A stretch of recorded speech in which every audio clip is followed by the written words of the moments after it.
पंच परमेष्ठी भगवान की अनंत अनंत सिद्ध परमेष्ठी भगवान की 1008 देवादेवादिनाथ भगवान की आचार्य 1008 देवादेव श्री राम भगवान की आचार्य भगवान रवि सेन स्वामी की आचार्य भगवान विद्यासागर जी महाराज की आचार्य भगवान विशुद्ध सागर जी महाराज की।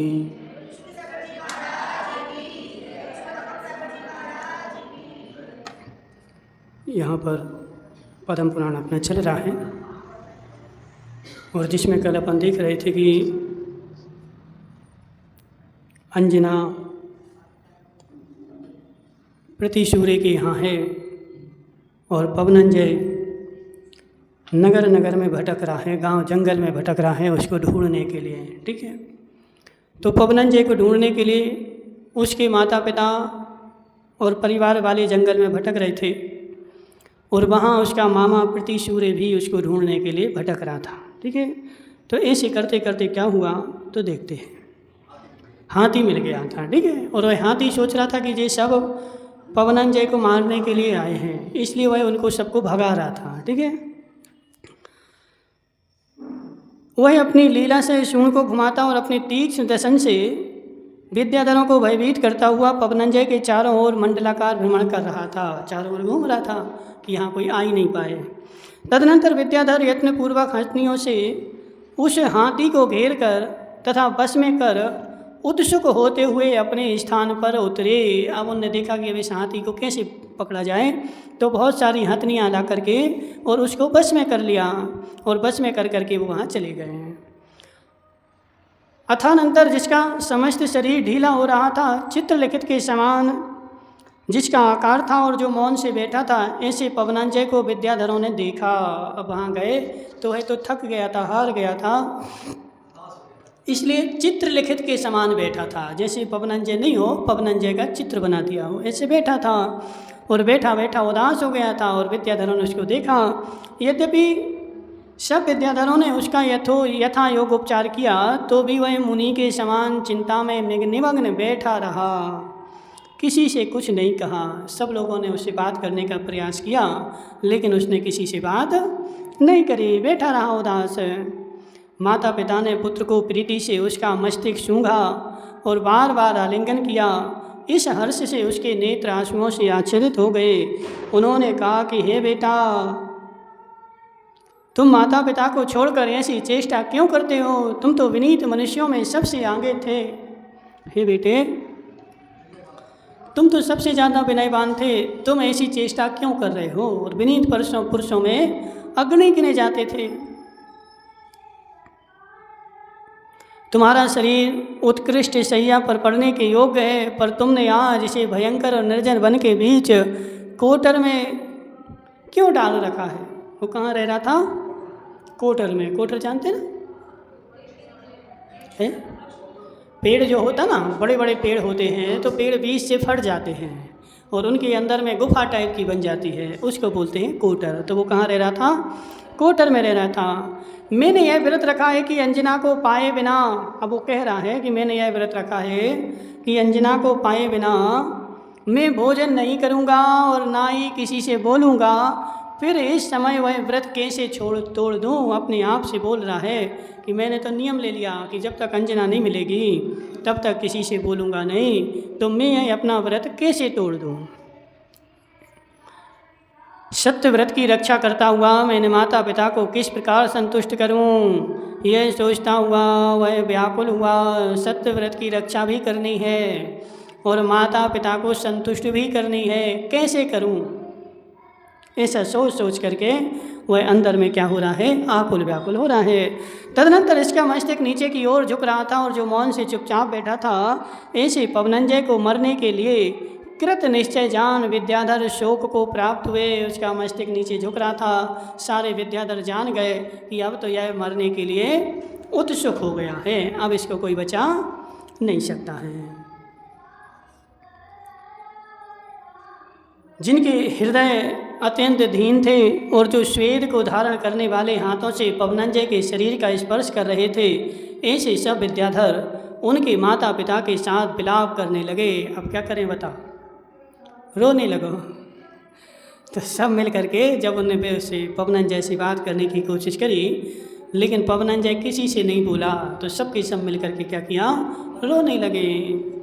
तदनंतर हंसते हुए प्रतिसूर्य ने सब विद्याधरों से कहा कि आप लोग दुखी ना हो, मैं आप लोगों से पवनंजय को, कुमार को बुलवाता हूँ। प्रतिसूर्य भी वहाँ आ गया। प्रतिसूर्य कौन था? किसका? उसका मामा ससुर था, ठीक है। तो वो भी वहाँ आ गया और बोल रहा है कि तुम लोग एक काम करो, विकल्प नहीं करो, मैं अभी कुमार से बुलवाता हूँ। और उसने कहा आप लोगों से तथा पवनंजय का आलिंगन कर क्रमानुसार उससे कुछ कहा कि हे कुमार सुनो, जो कुछ भी वृत्तांत हुआ है वह सब मैं कहता हूँ। तो उसने क्या किया, प्रतिसूर्य ने वहाँ जंगल से लेकर के, जंगल में गया था ना, जंगल में गया, उसने सारा वृत्तांत सुना दिया कि हे कुमार सुनो, मैं एक दिन जंगल में गया था, वहाँ मुझे रोती हुई स्त्री मिली, वहाँ मैं गया, उससे मैंने चर्चा करी, तो वह जो थी मेरी भांजी थी और तुम्हारी अंजना थी, उसके पुत्र उत्पन्न हो गया और मैं अपने घर में उसको ले कर के आया। इतना सारा वृत्तांत उसने उससे कह दिया, ठीक है। और कह कल के चूँकि उस बालक ने पर्वत से गिरकर चूर चूर कर डाला था, ये भी बता दिया कि उस बालक जो था ना तुम्हारा, उसने पर्वत को चूर चूर कर दिया था, इसलिए हमने उसका नाम श्रीशैल रख दिया है। तदनंतर पुत्र सहित अंजना को वसंतमाला के साथ विमान में बैठा कर मैं अपने नगर ले गया हूँ। वह अभी जिंदा है, तुम टेंशन नहीं करो। वह कहाँ है? तो वह मेरे नगर में है। आगे चलकर चूँकि उसका हनुरू द्वीप में संवर्धन हुआ था, इसलिए उसका दूसरा नाम हनुमान भी रख दिया है। इस प्रकार उसने सब कुछ कह दिया। और वह शीलवती अंजना आश्चर्यजनक कार्य करने वाले पुत्र के साथ मेरे नगर में रह रही है, सो ज्ञात कीजिए। अब तो तुम्हें पता चल गया अंजना कहाँ रह रही, क्योंकि उसका नियम था। क्या नियम था? कि जब तक अंजना का पता नहीं चलेगा तब तक भोजन नहीं ग्रहण करेंगे, किसी से बोलेंगे नहीं। तो अब तुम ऐसा समाचार ज्ञात करो कि अंजना जो है वो कहाँ रह रही, मेरे घर पे रह रही है, इसलिए अब तो तुम बात करो। तदनंतर हर्ष से भरे विद्याधर अंजना के देखने के लिए उत्सुक को पवनंजय को आगे कर शीघ्र ही हनुरूह नगर को चले गए। सबके सब पवनंजय को आगे करके कहाँ चले गए? वहाँ अंजना और पवनंजय का समागम हो जाने से विद्याधरों को महान उत्सव हुआ। दोनों का समागम हो गया, सबने क्या किया, खूब खुशी मनाई। और दोनों दंपतियों को जो उत्सव हुआ वह स्वासंवेदन से ही जाना जा सकता है, उसको कहना अशक्य है। उनका मिलाप हो गया। उनके मिलाप होने से नगर वालों को जो खुशी हुई, हर्ष हुआ, उस हर्ष को कहने के लिए हम शक्य नहीं हैं। तो वो हर्ष को कैसे जाने? बोलो है? उस समागम को कैसे जाने? तो स्वासंवेदन से जाने। स्वासंवेदन मतलब यानी उसको हम स्वयं ही जान सकते हैं। आत्मा का आनंद आता है तो कैसे आता है? स्वासंवेदन से आता है, कोई बता नहीं सकता। जैसे तुमने शक्कर खाई, कैसी लगी? बोलो कैसी लगी? कैसी मीठी? कैसी मीठी? चाय भी मीठी लगी, शक्कर भी मीठी लगी, ठीक है ना। एप्पल खाया वो भी मीठा लगा, जाम फल खाया वो भी मीठा लगा, सीताफल खाए वो भी मीठे लगे, लेकिन कैसे मीठे? तो उसकी जो मिठास है वो कैसे जानी जाती है? तो स्वा के संवेदन से ही जानी जाती है, उसको कोई दूसरा शब्दों के द्वारा नहीं कह सकता। तो ऐसे जब पवनंजय का और अंजना का मिलन हो गया तो उस मिलन से जो खुशी हुई, उस खुशी को हम अपने श्वास संवेदन से ही जान सकते हैं। काका कोई आदमी आया 1 किलो सोना दे गया, कितनी खुशी हुई बताओ। तो जो खुशी हुई वो हमें स्वयं ही पता है, उसको हम दूसरे से भी कहेंगे तो या तो कम कहेंगे या ज़्यादा कहेंगे, वैसी की वैसी नहीं कह सकते, ठीक है। वहाँ विद्याधरों ने प्रसन्न चित्त हो 2 महीने बिताए। अब यहाँ पर क्या हुआ, वो पुराना ज़माना था, आज का नहीं था। वो सबके सब विद्याधर गए तो प्रतिसूर्य के यहाँ कितने दिन रहे? 2 महीने रहे। अब बताओ, आओ 1-2 जने नहीं रहे, 1-2 जने नहीं, कितने थे? सैकड़ों, हजारों हजारों और लाखों भी हो सकते हैं, क्योंकि वो सब ढूंढने गए थे। तो वो लाखों हजारों लोग पृथ्वी सूर्य के घर पे 2 महीने तक रहे। राजेंद्र भाई, तुम ससुराल में कितने दिन रहते हो? महीना भर तो रहते होगे ना? कहाँ है तुम्हारी ससुराल, कहाँ है? तलवाड़ा में। तो महीना 2 महीना तो रहते होगे। वो पुराना जमाना खोड़नी अम्मा ऐसे ही था। 2 महीने तक तो सभी लोग रहे जितने आए थे, और पवनांजय तो जो रहा वो तो हजारों वर्ष रहा, ठीक है ना। अंजना की मामा के यहाँ पवनांजय कितने दिन रहा, अभी बता रहे हैं, ठीक है। तो वह सब के सब 2 महीने रहे और यथा योग्य स्थान चले गए। चिरकाल के बाद पत्नी को पाकर पवनांजय की चेष्टाएं भी ठीक हो गई हैं। वो पागल हो गया था, तो अब भी वह ठीक हो गया, और ठीक होकर के वह वहाँ रहने लगा। पवनांजय नहीं गया, ठीक है। पवनांजय कहाँ है? पृथ्वी सूर्य के यहाँ, उसके मामा के यहाँ, ठीक है। और ऐसे करते करते बहुत दिन हो गए। कितने दिन हो गए कि वह हनुमान बड़ा हो गया है। हाँ, तो उसकी आयु जो थी वो थोड़ी मोड़ी नहीं थी, कम से कम 60, 70, 80 हज़ार वर्ष की थी राम हनुमान की आयु। तो कम से कम वो जितने दिन हो गए तो 15-20 हज़ार साल तक वहाँ रहा। ऐसे रहते रहते तदनंतर वह रह रहा था। अथानंतर रावण को संतोष नहीं हुआ, सो उसने बहुत भारी क्रोध धारण करते पत्र वाहनों द्वारा समस्त विद्याधरों को फिर से बुलवाया। रावण को संतोष नहीं रहा। क्यों नहीं रहा संतोष? क्योंकि जो वो था ना, कौन? वरुण, वह फिर से उसकी आज्ञा से अनुप्रतिकूल हो गया। तो अब रावण ने पुनः सारे विद्याधरों को पत्र लिख करके बुलवाया। किष्किंधा का राजा, दुंदुभी अलंकारपुरी का अधिपति, रत्नुपुर का स्वामी, विजयात पर्वत की दोनों श्रेणियों में निवास करने वाले अन्य समस्त विद्याधर सब प्रकार की तैयारियों के साथ रावण के समीप जा पहुँचे। सबके सब आ गए, ठीक है। तदनंतर मस्तिष्क पर लेख को धारण करने वाला एक मनुष्य हनुरू द्वीप में भी पवनांजय और पृथ्वी सूर्य के पास गया। एक वहाँ भी गया, उनको भी बुलाया कि चलो, तुम्हें भी रावण ने बुलाया है। क्यों जा रहे थे सब? तो रावण के पास क्यों जा रहे?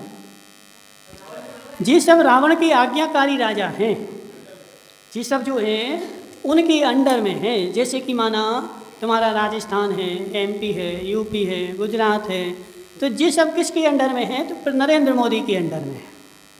यदि देश पे कोई संकट आ जाए या कोई विशेष कार्यक्रम हो, विशेष मंत्रणा करनी हो, तो इन सब मुख्यमंत्रियों को आर्डर देता है कौन? प्रधानमंत्री। तुम्हें सबको बुलाया जा रहा है, विशेष काम है, तो इनको तुरंत जाना पड़ता है, ठीक है। तो ऐसे रावण जो था वो इन सब का राजा था, इसलिए इन सबको बुलाया। तो ये सब दौड़ दौड़ करके जा रहे हैं। तो एक बुलाने वाला पवनांजय और पृथ्वी सूर्य को भी आया। लेखक का अर्थ समझकर दोनों ने रावण के पास जाने का विचार किया। सुबह जाने के पूर्व वे राज्य पर हनुमान का अभिषेक करने के लिए उद्यत हुए। यानी इतने साल हो गए कि वो बालक राज अभिषेक के योग हो गया। इतने दिन वह अपने मामा ससुर के यहाँ रह रहा है। अर्पित भाई, तुम रहोगे? कहाँ है तुम्हारे मामा ससुर? है तो उनके पिताजी थे ना अभी राजा महेंद्र, वो भी अभी गुजरे थोड़ी, उन्हें दीक्षा थोड़ी ली। उनका राज महेंद्र संभाल रहे थे। अभी तुम्हारे पिताजी हैं तो तुम उनको दे दो। किसका? पवनांजय वाला। तो पवनांजय के पिताजी भी है ना प्रहलाद, वो तो 2 महीने बाद चले गए थे। 2 महीने बाद वो तो वहाँ चले गए थे ना, वो थोड़ी वहाँ रहे। उन्हें 2 महीने ही रुके थे, 2 महीने बाद चले गए। लेकिन पवनांजय जो था अभी पिताजी के कारण फ्री था, इसलिए वो अपनी शांति से रह रहा है। तो तुम भी अभी फ्री हो, तुम्हारी दादी भी हैं, अम्मा भी हैं, पिताजी भी हैं, तो इन सब की रहते रहते तुम फ्री हो, तो तुम भी चले जाओ अपनी मामा ससुर के यहाँ रहना। कब तक रहोगे? तो जब तक तुम्हारा जम्बू बड़ा नहीं हो जाए, ठीक है। जम्बू बड़ा हो जाए फिर सोचना कुछ। तो पुराना ज़माना पुराना था, समय के साथ सारा परिवर्तन हो गया। आज तो कोई एक दिन नहीं रखे, एक दिन रखे तो इसलिए पुल बुनील करने बोलते ना, एक दिना को पावनो और दूसरे दिन को पाई, 3 दिना जो ठहर गया समझो इज्जत गई, ठीक है। तो एक दिन ही तो पावना होता है, 2 दिन कोई रहता नहीं, ठीक है। तो वह जाने के लिए तैयार हुए। तो उन्होंने क्या किया? हनुमान का राज्याभिषेक करने की कोशिश करी। राज्याभिषेक की बड़ी भारी तैयारी की गई। तो री आदि वादित्रों का बड़ा शब्द होने लगा और मनुष्य हाथ में कलश लेकर हनुमान के सामने खड़ा हो गया। हनुमान के सामने कलश लेकर के खड़ा हो गया। कलश लेकर के क्यों हो गया? क्योंकि अभिषेक होता है, ठीक है। अभिषेक, राज्याभिषेक, दीक्षाभिषेक, जन्माभिषेक, प्रथमाभिषेक, ठीक है, प्रतिमाभिषेक। तो जी तुम भगवान का जो अभिषेक करते ये कौन सा अभिषेक है? प्रथमाभिषेक है, क्योंकि साक्षात भगवान जो होते हैं उनका अभिषेक नहीं होता है, ठीक है। सिंहासन में भगवान बैठे ना, उनका कोई अभिषेक नहीं होता, ना उनका कोई पैर प्रक्षालन होता है। जी जो हम कर रहे हैं जी एकमात्र मूर्ति रखी है, और अभिषेक जो होता है वो मूर्ति का ही होता है, साक्षात भगवान का नहीं होता है। या मुनिराज का होता है, जब दीक्षा लेते तो मुनिराज का दीक्षाभिषेक होता है। जी जब राजा बनते हैं तो उनका राज्याभिषेक होता है, ठीक है। तो उसके लिए वो कलश लेकर के खड़ा हनुमान के बगल में। अभिषेक की बड़ी भारी तैयारी की गई और तुरैयादि वादित्रों का बड़ा शब्द होने लगा और मनुष्य हाथ में कलश लेकर हनुमान के सामने खड़ा हो गया। हनुमान ने पवनंजय और प्रतिसूर्य से पूछा कि यह क्या है? जी कलश लेके क्यों खड़ा है? जी क्या हो रहा है? ठीक है। तब उन्होंने कहा कि हे वश, तुम हनुरूप देह के राज्य का पालन करो। हम दोनों रावण ने युद्ध के लिए हमें बुलाया है, तुम एक काम करो, इस राज्य का पालन करो। और हमें जो है रावण ने युद्ध के लिए बुलाया है तो हमें वहाँ जाना है। जैसे खोडनी अम्मा बोलती ना, हमें तो वहाँ बेंगलोर में बुलाया है। तो भूपेश से बोलते तुम अपनी दुकान संभालो, हमें तो जाना है। बेटी ने बुलाया है, बेटा है पोता है, तो पोता बहू ने बुलाया है तो हमें जाना है। अब तुम अपनी दुकान तुम चलाओ, ठीक है। हम दोनों रावण ने युद्ध में बुलाया है इसलिए वहाँ जाएंगे। प्रेम पूर्वक आज्ञा पालन करना चाहिए। रसातलपुर में जो वरुण रहता था वह बड़ा वृद्ध खड़ा हुआ है और उसकी बहुत बड़ी सेना है, और वह पुत्र और दुर्ग के बल से उत्कट होने के कारण दुर्जय है। और वो भी कैसा है? बलवान दुर्जय है। ऐसा भी सामान होता तो रावण ही उसको पकड़ लेता, वो भी दुर्जय है। उसके भी कितने पुत्र थे? तो इसमें 100 बताए हैं, और भी हो सकते 100 तो पहले बताए थे बन को। ऐसा कहने पर हनुमान ने विनय से उत्तर दिया कि मेरे रहते हुए आप गुरुजनों को युद्ध में जाना उचित नहीं है। अब देखो पुत्र ऐसे होते हैं अर्पित भाई, पुराने जो पुत्र होते थे। जब प्रहलाद भी युद्ध में जा रहा था तो पवनंजय ने रोक लिया था कि हे पिताजी, मेरे जीवित रहते हुए आपको युद्ध में जाने की कोई आवश्यकता नहीं है। और आज जब पवनंजय जा रहा है तो उसका बेटा हनुमान बोल रहा है कि मेरे रहते हुए आपको युद्ध में जाने की आवश्यकता नहीं है। हे बेटा, पवनंजय बोल रहा है, हे बेटा अभी तुमने रण का स्वाद नहीं जाना। ऐसा जब उसने कहा तब उसने उत्तर दिया कि मोक्ष प्राप्त होता है तो क्या पहले उसका स्वाद आ जाता है? हनुमान बोल रहा है कि मोक्ष का स्वाद भी तो पहली बार ही आता है। अब कोई मोक्ष प्राप्त करने वाला हो, अब तुम बोलें कि अरे ये तो अभी बच्चा है, अभी तुमने मोक्ष जाना ही नहीं, तो पहले एक बार जानो, फिर लौट के आओ, फिर जाओ। ऐसे ही होगा कि नहीं? जब भी मोक्ष प्राप्त होगा तो पहली बार ही होगा। इसलिए जब भी मैं युद्ध करने जाऊंगा तो आज नहीं जाऊं, कल जाऊं, परसों जाऊं, 100 साल बाद जाऊं, लेकिन जाऊंगा तो पहली बार तो कभी ना कभी जाना पड़ेगा। खोडनी अम्मा, इसलिए कठिन शास्त्र भी हमारी आदत क्या है कि हम क्या सोचते, बोले महाराज समझ में नहीं आते, हमें तो सरल सरल पढ़ाओ। कठिन समझ में नहीं आते। हे जीव, कभी तो कठिन पढ़ना पड़ेंगे।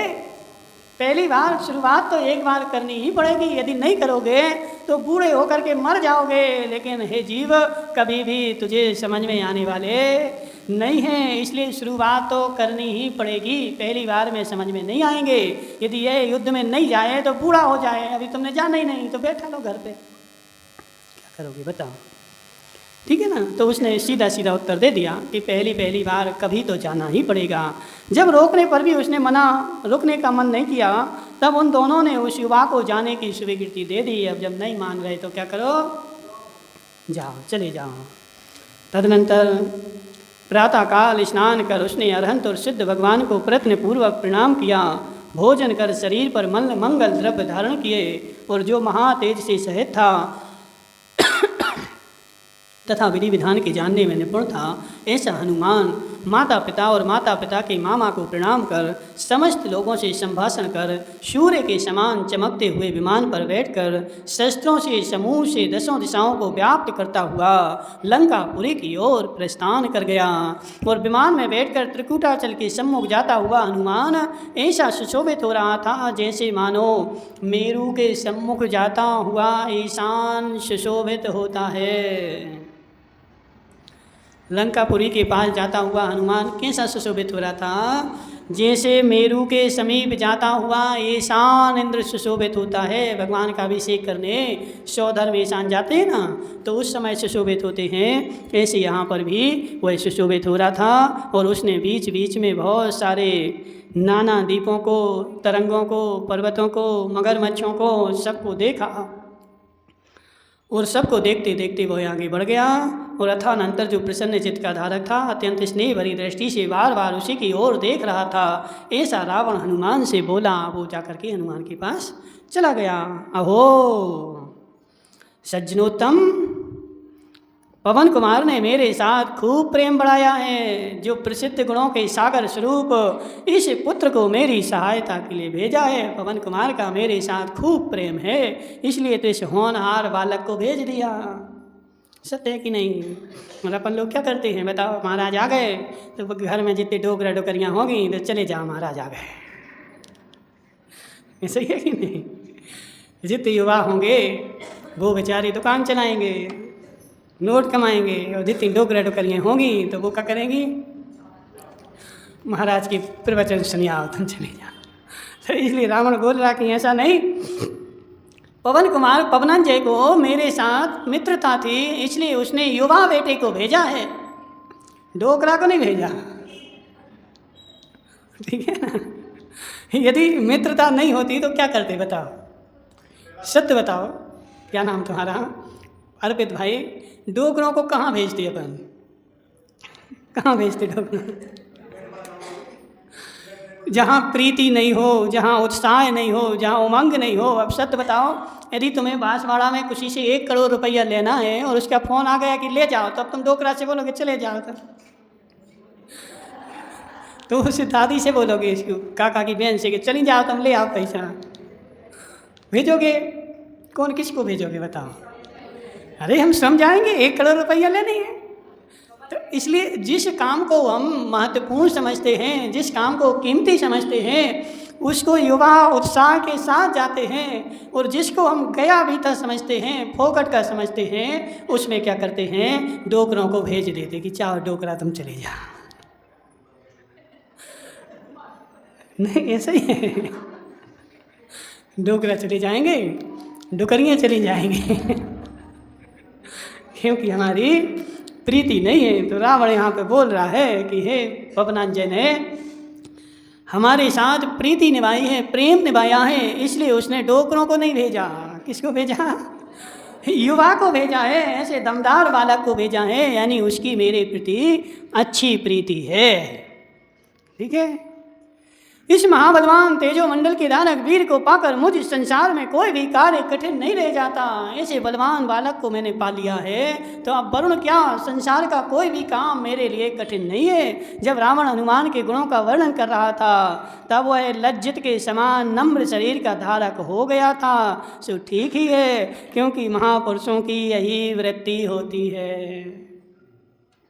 महापुरुष जो होते हैं, जब उनके गुणों का बखान किया जाए तो उनकी दृष्टि नीची हो जाती है, और दुर्जनों के गुणों का बखान किया जाए तो उनकी छाती चौड़ी हो जाती है।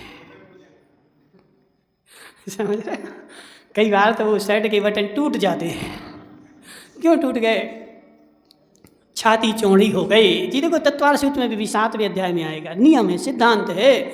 जब महापुरुषों के, सज्जनों के गुणों का बखान किया जाता है तो उनकी छाती सिकुड़ जाती है और सिर उनका नीचे हो जाता है, वह अपने गुणों को नहीं सुन पाते। और दुर्जनों के यदि जो गुण नहीं हैं वो भी कहा जाए तो उनकी छाती फैल जाती है। तो मेरे गुण मुझे सुन करके छाती फैल रही है तो समझना मैं दुर्जन हूँ। इसलिए देख ऐसा नियम है, हम नहीं बोल रहे, ठीक है। उसकी जैसे ही उसने प्रशंसा करी तो उसकी दृष्टि जो है नीचे हो गई। अब पंचम काल में पद्मनंदी पंचविंशति का तो पढ़ो एक बार। उसमें लिखा है इस पंचम काल में सज्जन लोग जन्म ही नहीं लेते, और कहीं कहीं यदि कोई किस्मत से भाग से पुण्य से जन्म भी ले लेता है तो इसमें जैसे उदाहरण दिया है कि कोई सूखा तालाब हो, तालाब गर्मी में सूख गया और उस सूखे तालाब में एक तो मछलियां बचती नहीं है, यदि कहीं भाग्य से कोई दो चार तड़पती हैं तो तड़पती हुई मछलियों को बगले खा जाते हैं। तो ऐसे ऐसे पंचम काल में जहाँ धर्म का तालाब सूख गया है, पहली बात तो सज्जन बचते ही नहीं है, यदि कोई किस्मत से दो चार बच जाए तो दुर्जन रूपी मछलियां उनको खा जाती है।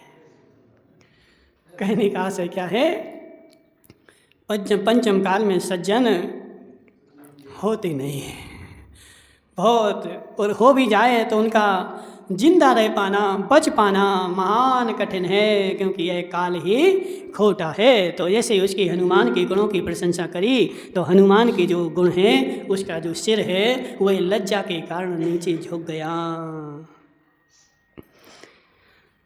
और तदनंतर इसकी किरणों का समूह लाल पड़ गया था, ऐसा सूर्य मानो होने वाले संग्राम के भय से अस्त ही हो गया। और सूर्य भी भीषण संग्राम होने वाला है, इसके शोक के कारण वह भी लाल होकर के और छिप गया और अस्त हो गया। अब कल क्या होगा, संग्राम होगा, लड़ाई होगी, कैसे कैसे होगी अपन देखेंगे कल। ओम नमः सिद्धेभ्यां।